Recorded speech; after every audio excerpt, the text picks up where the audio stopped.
What's up, everybody? Kyle here at Let's Talk Wax with some updated Juggernaut prospect rankings. These are rankings that I do about every 2 weeks for every minor league player that has over 150 plate appearances and is under the age of 23. I have these Juggernaut rankings on my Patreon page for all players sorted by rank and sorted by player if you're looking for a specific player. Today we're going to take a look at the top 10 in the Juggernaut, and I'm also going to show you guys my top 25.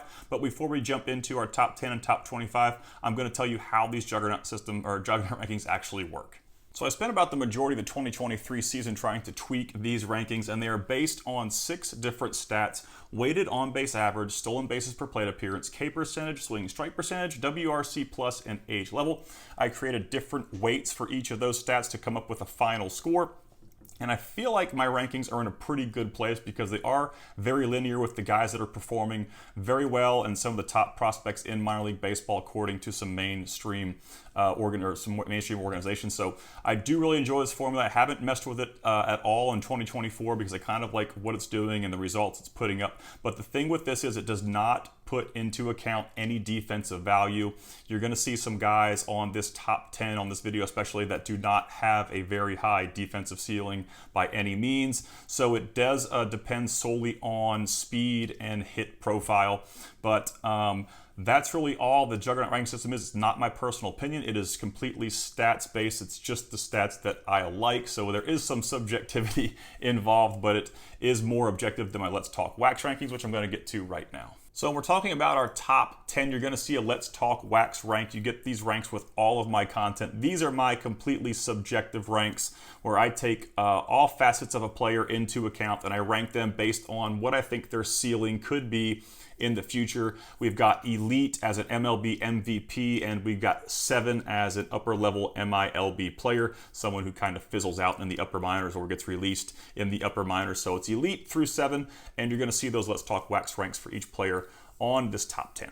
Kicking off our top 10 is one of those big bats I was mentioning just a second ago that doesn't have a whole lot of defensive upside, but like I said, it's a big bat, probably one of the biggest bats in the Baltimore farm system next to Kobe Mayo and Jackson Holliday, who recently got promoted. More on him in a few. He's going to be in our top 5 for sure. But Samuel Basallo, he's been flirting in and out of the top 10 for most of the season on these rankings. He was number 12 last week, so he didn't quite get onto the top 10.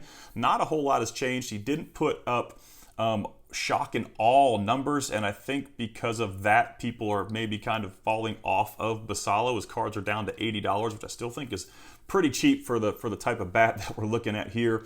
He is a monster he's a very big person. He looks very intimidating compared to other minor leaguers, but like I said, the defensive value isn't very high. First base / catcher. Big kid hit 264 with a 172 ISO, a 2.25 K to walk ratio, 20.6 K percentage. He's had 13 home runs so far this season, and he's done it at the age of 19 in a full season of AA. And I don't think that's what a lot of people understand with Basallo, is the fact that he spent this entire season in AA at 19 years old, which is a rare feat for any prospect, a rare challenge for any prospect to even put up the numbers that he did as a 19-year-old in AA. So Samuel Basallo is a special bat. His stuff is down right now because I don't think the hobby recognizes how special that age level combination is there. And the players get a lot of points for age level on this Juggernaut formula. So you're not going to see guys who are 23 playing in high A who've got, double-digit home runs and double-digit stolen bases. They're not going to be on this list because they're not in an age-appropriate level. But guys like Basallo really benefit from this. We're going to talk about Roman Anthony next, who played the entire year in AA at 19 and 20 years old. So that is a big factor in the rankings, and I also think it's a big factor in prospecting that you have to be aware of is age level, and the fact that Basallo's doing things like this stat line at 19 is very incredible and very rare. So definitely a guy to watch. He's number 12 in the top 100 for MLB.com. He's a 1 Let's Talk Wax ranky. If he had a higher defensive ceiling, he would be elite without a doubt. But like I said, the defensive ceiling is very low. He's probably going to end up at a first base role somewhere. Maybe if he gets traded, he can play first base elsewhere or DH role. Just look at the amount of bats that Baltimore has in their system.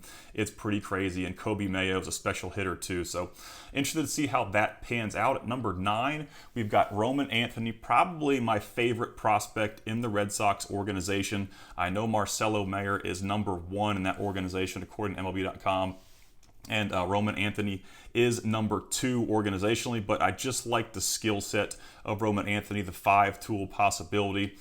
He's a phenomenal athlete, and I really like this kid. Played the whole season, like I said, at 19 and 20. He turned 20 about halfway through the minor league season. He's got a 205 ISO as a baby in Double-A, which is very incredible. 11 home runs and 12 stolen bases. He's got pretty good K numbers for his age, 26.1 K percentage and 2.02 K to walk ratio.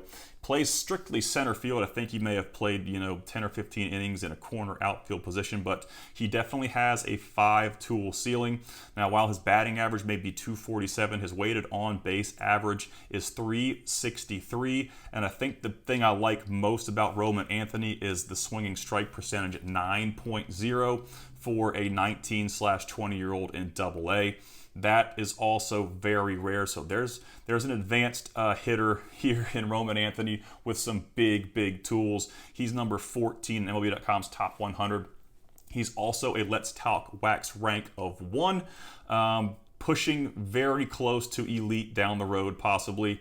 I'm not sure what's going to happen next year, but if he continues to perform, I think, the adjustment period, it was 2023, and I think in 2024, his numbers could really start to stand out that could bump him to that elite ranking. So $125 base auto right now. He's not cheap, but he is out of 2023 Bowman, which is a super hot release right now.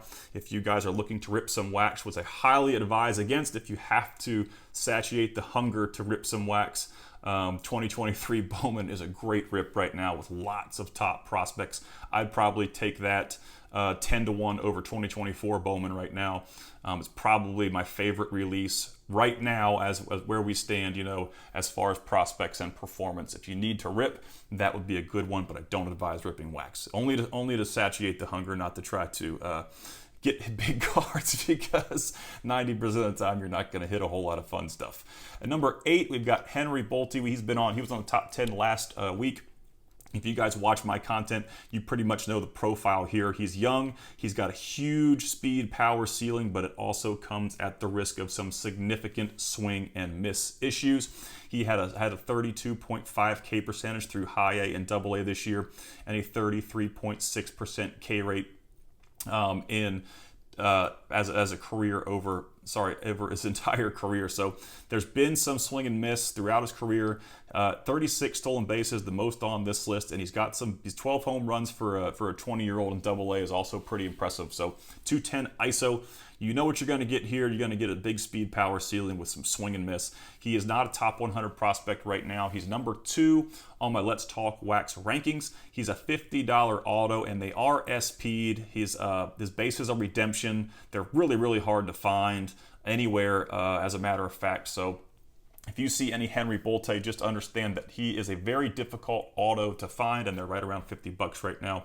I think he's probably, even more difficult than Harry Ford as far as SPs go, out of 2022 Bowman draft. At number 7, we've got Bryce Matthews, who made a huge jump. I did forget to mention Roman Anthony also made a huge jump. He's playing very well in the back half of the season. He went from 19 to number 9. Bryce Matthews went from number 18 to number 7. And he is also a unique prospect in a certain way. Houston Astros, he is a shortstop, 22.3, played between high A and Double-A so far this year. Really good numbers. 293 batting average with a 234 ISO, 11 home runs, 21 stolen bases. There are some big tools here with Bryce Matthews. But as far as his baseball player sense goes, he is a bit raw. He's one of the more raw players on this list. But there's a huge ceiling for this kid because of those tools, even though they are raw. And not as bad as Bolte, but he has struggled with some swing and miss throughout his career. 29.7 K percentage this year so far, and a 28.3 K percentage over the course of his entire year. So you're going to get speed, power, and defense here with Bryce Matthews. I don't foresee him taking Jeremy Pena's spot at shortstop anytime soon with the Houston Astros. It's a very crowded infield with Bregman at third and Altuve at second. So I'm not really sure what the Astros are going to do with Matthews. Maybe he could become an important key in a trade. He did not get moved in the trade deadline, so they're probably going to hold on to him and see what happens in 2025. But definitely a guy to watch. If he can kind of clean up those K numbers, I think he's going to get into a lot more power, and he could be a special player. But there is some risk with Bryce Matthews for sure. He is a 2.5 Let's Talk Wax Ranky, mainly due to that swing and miss risk. He's a $25 auto, about 25 to 30, I would say. His stuff's kind of all over the place out of 2024 Bowman. At number 6, we've got Christian Campbell, who jumped up 5 spots over the last 2 weeks, second base / center fielder. He's kind of got like a Ceddanne Rafaela look. He does play both center field and infield, so he's kind of a utility guy. The Boston Red Sox just traded Nick York to Pittsburgh, and Nick York played predominantly second base, and I really wondered when I saw that trade if it had a lot to do with how well Christian Campbell has performed in 2024. So we'll probably see what comes to light in 2025 with Campbell. I don't see him getting called up in the 2024 season, but next year we may see something of that sort.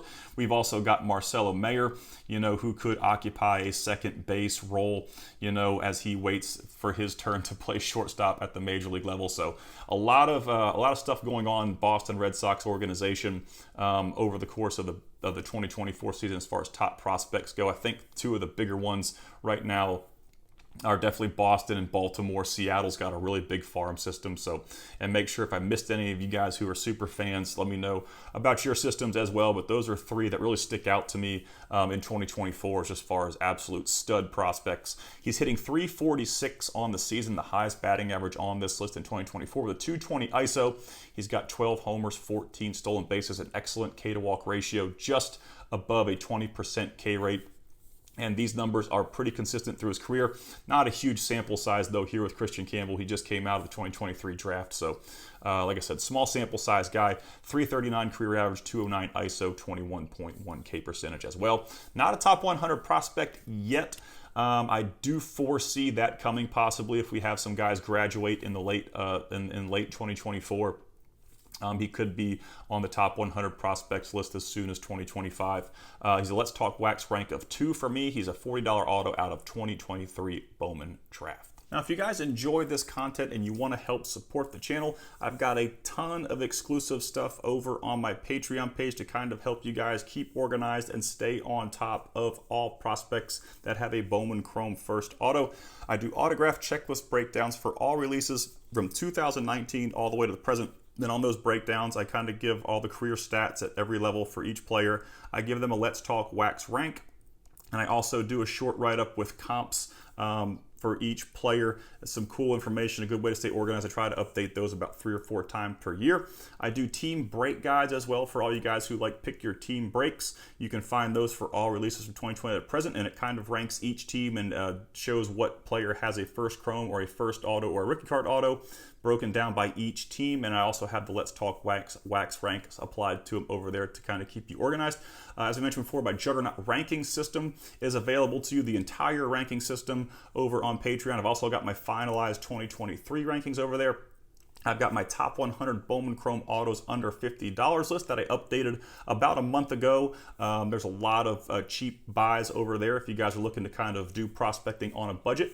I've got a top 100 Bowman Chrome autos list that I update about once every year. And I've also got a private Discord server that's got daily prospect news, lots of stuff with promotions, call-ups. We've got a little buy-sell trade over there. We've got grading help, lots of cool information. And my man Bobby does a great job moderating over there, Enforcer 149. He writes some articles for the Patreon page as well and does a great job moderating and providing you with lots of prospect news. So if you want to help support the channel and unlock lots of exclusive content, be sure to check out my Patreon page. I'll put a link to that in the video description. Now, for the sake of not having a 3-hour video, here's a quick look at the top 25 as of 7/31/24. That is today. There are some pretty big names on here as well as some surprises. Some surprises for me, we're going to get into Luke Adams. Now, Franklin Arias is number 1 currently in the Juggernaut ranking system. So I did exclude a few guys. I excluded Jacob Wilson, who's injured at the major league level right now. I excluded Emmanuel Rodriguez, who's still rehabbing the hamstring or the thumb injury. I'm really wanting him to get back into action. He had such a good first half of 2024, but has just been struggling with some injuries right now. I'm trying to think of some other guys that were on the list that I did bump up into the purple range. If you go to Patreon, you can see all the guys that I kind of excluded based on injury. Zach Veen was another one. He's come back from his injury, but he didn't really qualify for plate appearances. He's really struggling in July anyway. But Franklin Arias is number 1. He does not have a Bowman Chrome Auto. I'm thinking he could be one of the players that maybe headlines 2024 Bowman Chrome with DeVry. But like I said, no Bowman Chrome Auto for him, so I did exclude him from this top 10. Some surprises on here. We're going to get to Luke Adams, who took the number 5 spot. We've got Nacho Alvarez Jr., who's at the Major League level right now. I could have put him on the grad list. He'll probably bump up to the grad list next episode. Hal Yuli's been up there for most of the year. Kevin McGonigal's going to be I know he's another big guy without a Bowman Chrome Auto right now. Carter Jensen with the Kansas City Royals, recently promoted to Double-A. He's got some thump. And that's pretty much it for the surprises. Max Clark snuck in on the top 25. He's starting to kind of get his feet on the ground in pro ball. He's kind of a sluggish start guy, but I do expect him to kind of rise up maybe in 2025. He could put up some really good numbers, so he's definitely somebody to watch, and he did sneak in to the top 25 on this episode. And like I said, if you guys want to check out my full rankings, I think there was about 1,100 prospects on this update that qualified. You can find them on my Patreon page. I update them about every 2 weeks, and like I said, they're sorted by player. So if there's a certain person you're collecting and you want to see where they rank amongst all minor league players, you can just go check them out. Check out the player sorted version, or you can just check out everyone sorted by rank, and I do highlight my top 100 so you can see who's doing really well. All right, so our biggest surprise on this list and leading our top 5 is Luke Adams. He jumped from number 17 to number 5. This is a very, very unique prospect. We've talked about him in our Discord server. If you've ever watched him hit, if you've watched videos of Luke Adams swing, he's got an enormous leg kick. He's got a lot of hand movement, but his pop is very, very easy. He's got some significant thump. The thing with Adams that I worry about is how that swing pans out in the upper minors, especially in Double-A. He's in High A right now, 20.3. Double-A has arms. It's a huge jump from High A to Double-A. We're looking at sliders that are much better than the sliders you're going to see in High A. You're looking at top of the strike zone velocity in the mid-90s. Double-A is a whole nother animal compared to High A. And another thing I don't think a lot of prospectors or people who are getting into this hobby or starting out in this hobby understand is how significant the difference is between pitchers in Double-A versus pitchers in High A. So definitely something to consider how that swing kind of translates into Double-A. It's neat to watch because you can see the easy pop, but if you guys go watch some video on Luke Adams, you'll kind of see what I mean with the swing.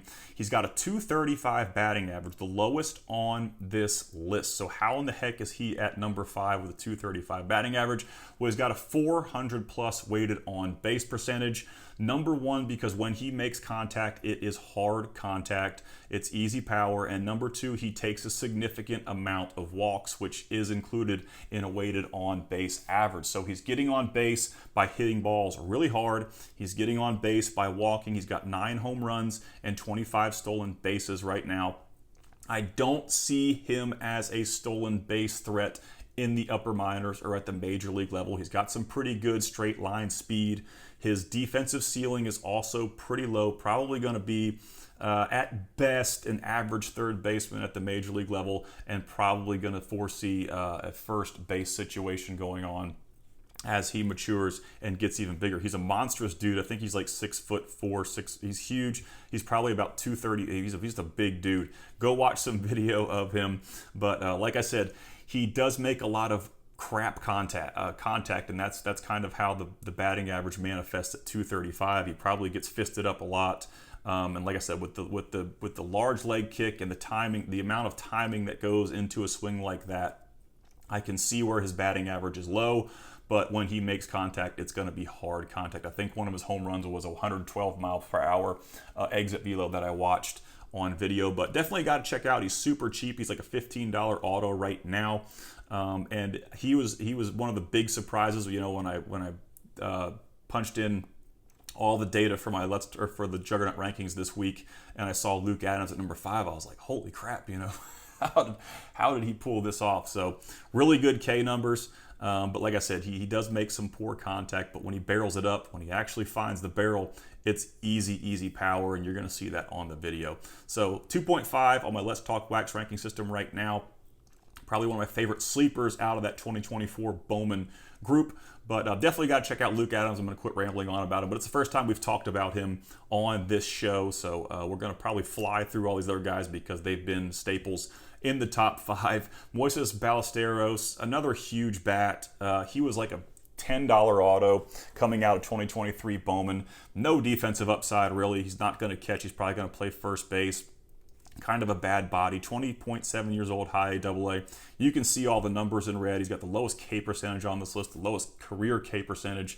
And that helps him out a lot too in the Juggernaut ranking system because K percentage and swinging strike percentage are weighed pretty heavily. I don't like to put guys on here that have a ton of swing and miss. Even though, you know, Bolte gets on here with his K rates, he's got so much power and so much speed that it overcomes his K deficit. So it's something cool with the formula that I like. I always get surprised by guys that pop up. Ballesteros is a big bat, no defense, number 58 in the top 100. He was unranked going into the 2023 season by MLB.com. He's now number 58. 2.5 on the Let's Talk Wax ranking scale because of his lack of defensive values at $35 auto. At number 3, we've got Davison De Los Santos, who was recently traded to the Miami Marlins. This guy's been all over the place. He's been with the Diamondbacks. He's been with the Guardians. He went back to the Diamondbacks, and now he's with Miami.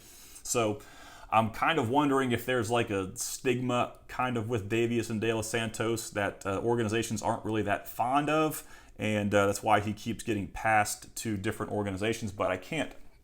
That's just an assumption. That's completely, there's no data to back that up, but it's just something that I've wondered, you know, him moving all over the place. He wasn't protected in the Rule 5 draft last year. That's how he ended up at Cleveland, and Cleveland didn't put him on the 40-man. That's how he ended up back at with the Diamondbacks, and they traded him to the Marlins recently before the deadline. But leads the minor league in home runs at 29, a 311 ISO, highest on this list. The big thing with De Los Santos is his aggressive nature. He is going to hold the highest K to walk ratio on this list. Doesn't take a ton of walks, 3.74 K to walk ratio. He doesn't strike out. He just doesn't take a lot of walks. He swings a lot. He's a 1.5 on the Let's Talk Wax ranking system, a $70 auto out of 2023 Bowman Chrome. I think his first Chrome cards are in 2023 Bowman, and his non-first Chrome autos are in 2023 Bowman Chrome. He doesn't have a first Chrome auto, even though it's actually his first Chrome auto in 2023 Chrome. Number 2, Luke Keshaw was a guy, and I say this every time, that I really liked coming out of 2023 draft as a sleeper, but he has been just immaculate in 2024. I don't think anyone would have foreseen Luke Keshaw putting up the numbers he's putting up right now. I don't know if he's going to be able to be this good in 2025. So something to definitely consider with Keshaw. Some guys just are so good in a given season that it's really hard to repeat those seasons. He's probably going to spend the entire season in Double-A next year, which is also going to be kind of a factor. He spent a lot of time in High A this year and got promoted to Double-A, but crazy numbers, 320 batting average, 14 home runs, 21 stolen bases. He's got excellent K numbers, excellent career numbers, but kind of like Christian Campbell, it's not a big sample size because he came out of that 2023 draft class. He jumped on MLB.com's top 192. He's a Let's Talk Wax rankie of 2 for me, and his cards are still pretty cheap at $50. And like I said, I don't know how much room, I don't know where his ceiling's kind of be as far as price. Wherever it stops at the end of this season, I wouldn't foresee it getting much higher until call-up or performance at the major league level, because this is probably about as good as the season he's going to be able to have in the minor leagues. Like I said, it's going to be tough for him to do it over the course of a full year in Double-A. I'm not saying he's a bad player, but it's just going to be really hard to put up these kind of crazy numbers that he did again for a full season in Double-A in 2025. So something to consider there with Keshaw. At number 1, No surprise here, Jackson Holliday, he bumped all the way up from number 2 last episode.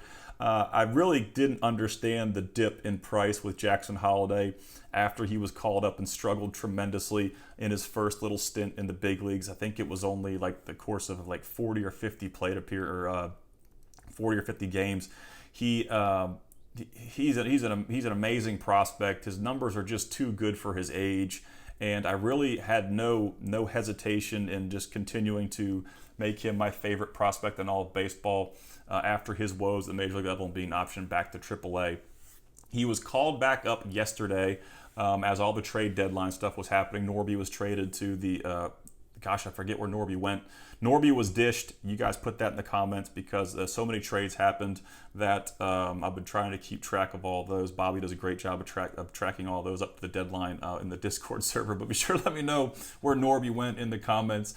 They called Holliday up, and as of about 10 minutes ago, he hit his first professional home run. It was a grand slam. So the dip that we saw post call up is about to that's about to be bridged. I think his prices are gonna absolutely soar now because everybody's like, oh yeah, he's still really good. So Jackson Holliday, I'm super happy for the kid because once he gets going, I don't think he's ever gonna look back. He just had to get his feet in the ground. We'll see what happens. Even if he struggles from the time, from now until the end of the season, I really do think he's going to be a special player down the road. So some of these kids just need time. Some of you guys are way too patient in this hobby, and the quick flip. Just have some patience with some of these players and understand. I talked about the difference between high A and double A pitching. The difference between AA and major league pitching is just as big of a gap, if not a bigger one. We're talking about elite sliders now. We're talking about elite velocity at the top half of the zone. We're talking about elite command.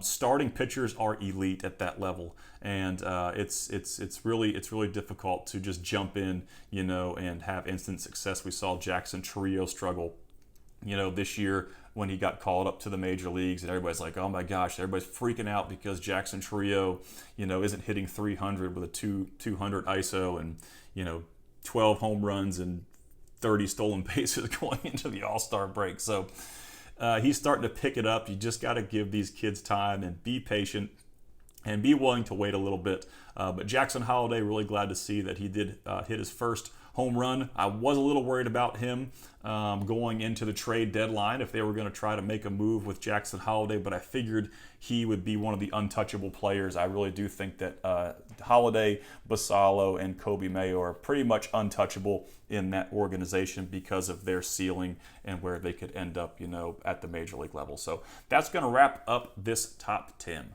And I want to give a huge shout to all my Patreon level 3 subscribers. You guys rock. I definitely appreciate the support. If you enjoyed this video, don't forget to subscribe, and I appreciate the views. Y'all have a great day.